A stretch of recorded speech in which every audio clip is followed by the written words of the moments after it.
Hello everyone, today I'm really excited to bring you a tutorial about a super secret project I've been working on over the past couple of months.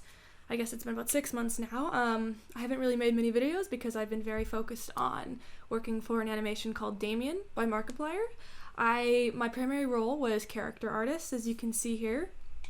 I created 3 different characters for the animation itself, in addition to doing some illustration work as well.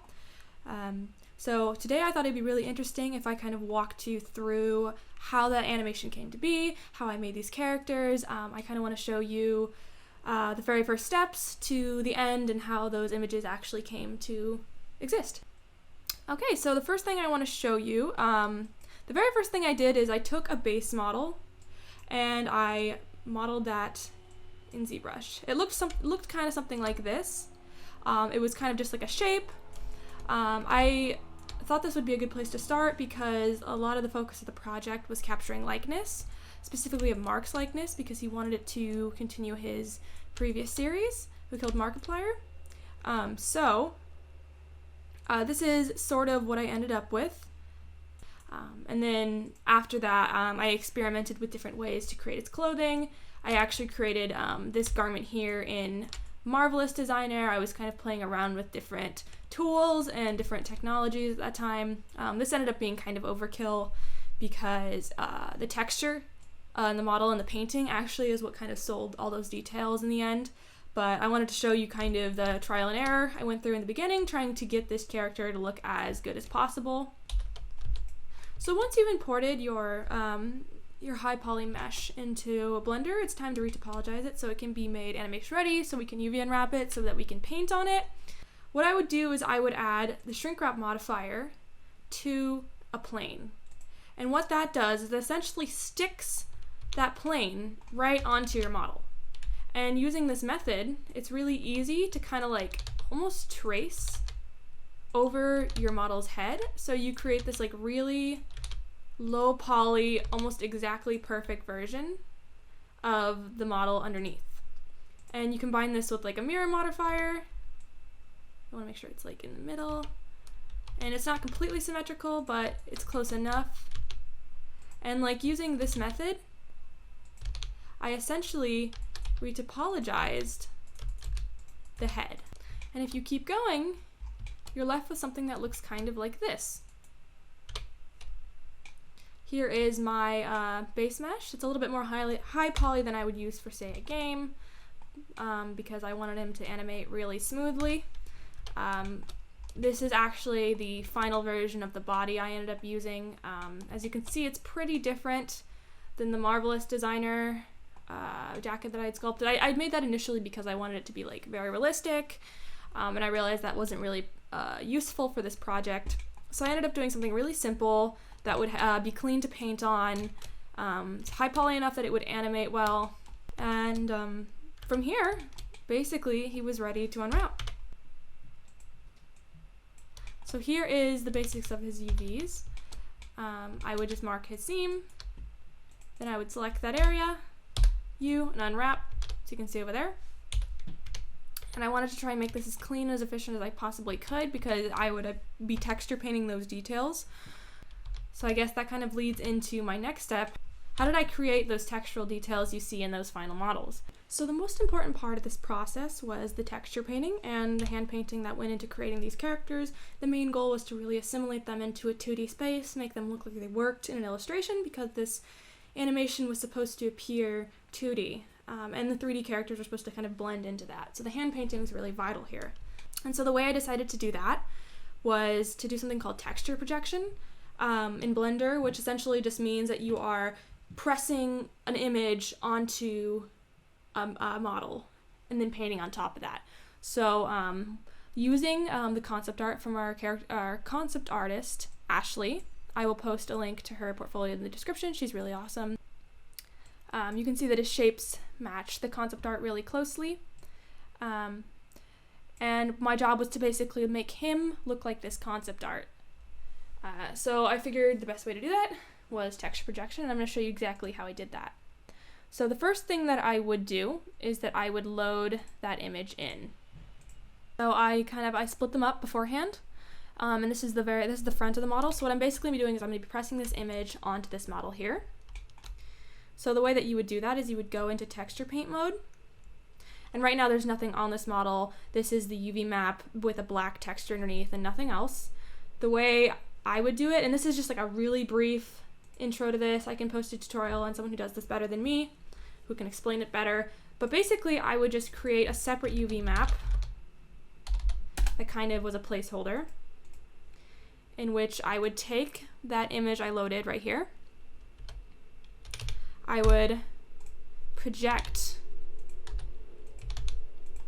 the UVs onto this like temporary, it's hard to explain, but it's kind of like a temporary UV map that acts as like a stencil in a way. And you'll see what this does in just a second. It's kind of confusing, but essentially I would line up the features with the image itself as best as I could. I'm gonna do this kind of sloppy right now just because I'm trying to do it somewhat quickly.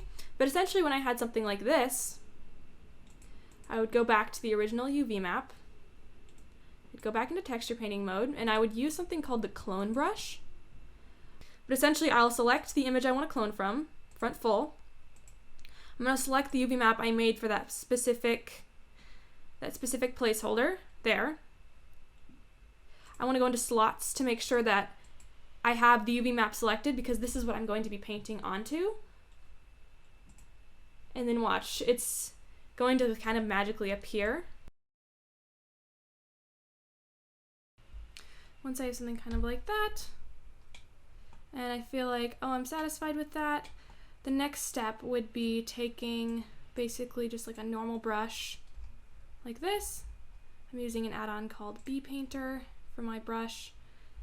And what you basically want to do is start painting on top of this to make it look a little bit better. So what I'm going to do is just kind of paint it.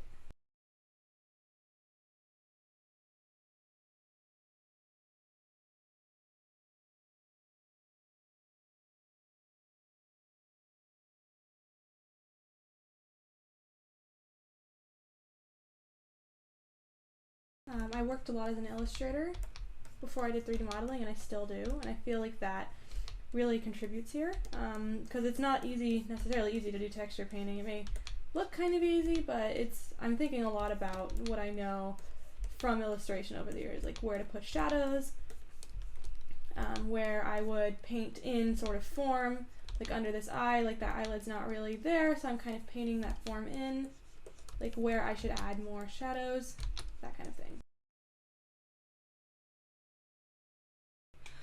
So after painting for a really long time, and just keeping on with this kind of strategy of just like painting light, enhancing form, I ended up with a result that looked like this. This is after I'd cleaned up the entire body. I tried to retain those dark black lines from the concept art while still giving them kind of form. You can see these like imposed highlights that really sell it as being an illustration, and some of these like textural qualities. And then you can see kind of in the face, I added strokes and brush strokes that made it really feel like an illustration. And all of this together really created a model that worked both in 3D and in 2D. And that is how I created the texturing for these models. Creating the hair was another really complicated process. I don't really want to go too much into how I did it, but I will show you kind of the result. You can see these are actually just a bunch of planes that I have drawn a texture onto. Let me show you really quickly the UV map of the whole thing. Essentially, the hairs are planes that have been shaped to his head that have a texture on it that looks like hair. I drew these here and I just UV mapped these onto these planes. And when you arrange them in a certain way, it ends up looking like hair. I can show you how it looks in render view because it doesn't look awesome right now, but you can really see that it sells the effect of hair. So after all that, after I've gotten the model approved, I went on to rigging, as you can see here. This rig is actually very similar to one of the rigs I created for my videos. Same thing with the face rig. I can link those videos in the description. But you can see over here, this is the rendered model. And I can control his movements with this rig I created. So you can see he's lifting his leg. If I wanted to bend him backwards. And this is kind of the basis for all of the animation. You can see he's got a full mouth of teeth in there. Change that to that. You can even see that his eyes move. Computer's lagging a little bit. And this is how we created all of those really vibrant expressions that we would then paint over. So I wanted to show you the process of posing the character before it is painted and animated. And after they were modeled, I would pose them, and then we would take a rendered shot of it to be painted. So I wanted to show you kind of how I did that. I would basically try and find the appropriate angle.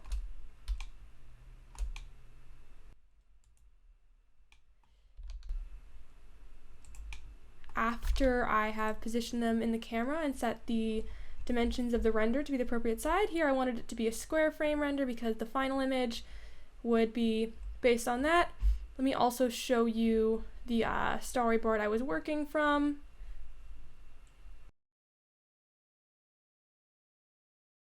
This is what our art director Thomas Broersma made. So I would look at something like this and I would say, oh, okay, I need to render this to be painted to appear like this.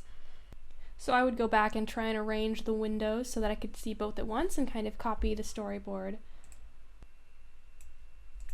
So the rest of the process was just me posing the bones to try and match the initial image, folding the arms up, trying to match that angle as well as I could, kind of tilting the spine down and adjusting the head. I'm going to show you the final product. This is what I would end up with. Something more like this. And I had a couple of settings, including render layers, where I would put the background on a different layer so it would render separately. I would put Damien on one of these layers, and I would put the background on a separate layer. I might make a separate tutorial about that later. I found that I got really quick renders. I'd make sure it was on transparent so that the background didn't interfere with the model itself, so you could easily paint behind it. And that's just clicking this checkbox. As you can see, there's the background, and transparency, it's gone. I would turn on progressive, and what this does is that it renders the whole thing kind of in stages.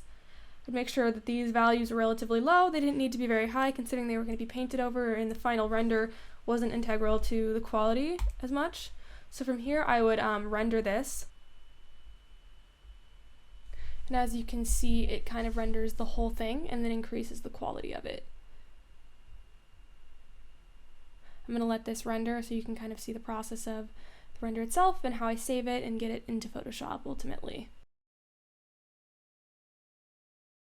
I would take something like this, press F3, and I would save it, go into Photoshop. I would find it. It's the one I just saved. So it would look something like this. What I would end up doing then, I would copy it. I would take the storyboard and I would underlay it. I would paste it. I would resize that to kind of fit over that storyboard as best as possible. After that, it would be basically ready for painting. We would essentially kind of take this and color adjust it to be more accurate to the scene itself. This scene is supposed to be like bluish, so we would color adjust it. I would usually import a background, and all of our backgrounds were painted by an artist named Ashley. Let me show you. She painted these lovely backgrounds. And so I would kind of take this as like a color cue. I'll be like, okay, so it's going to be greenish in tone, so I would color balance him until he fit in with the scene, and then I would treat him with some like levels. And pretty much every illustrator that worked on this kind of did the same process. We just worked on different shots a lot of the times. Something like that, where he looks like he works in the scene. So after I brought it in like this, I would essentially try and paint the light. And so in here the light would be coming from the bottom, so I usually have a multiply layer and black airbrush, kind of drop the intensity and start painting in the most important shadows that will help define where the light's coming from.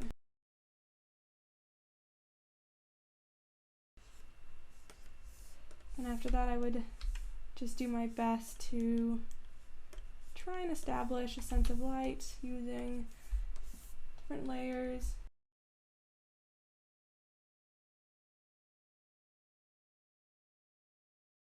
But at some point I would take the round brush and I would decide this is perfect and paint on top. A lot of times you would take the mixer brush and just kind of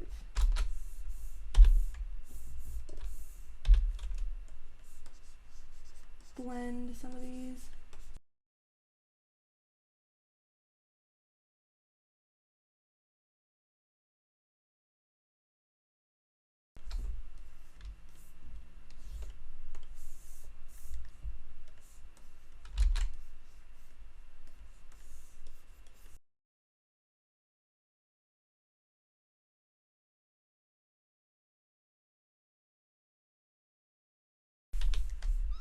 So after doing something like this, if I felt, this was adequate, I would take like a rim light, I would go here,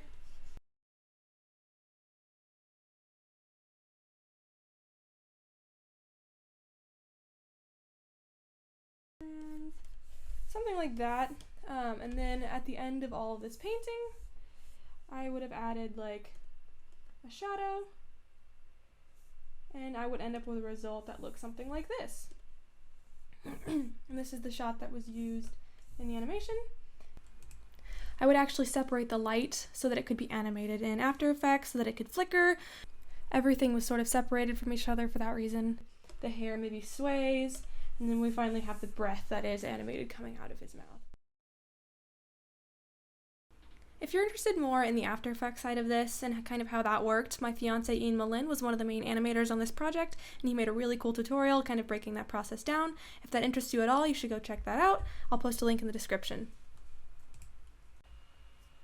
Huge thanks to everybody that worked on this. It looks amazing and the reception has just been incredible.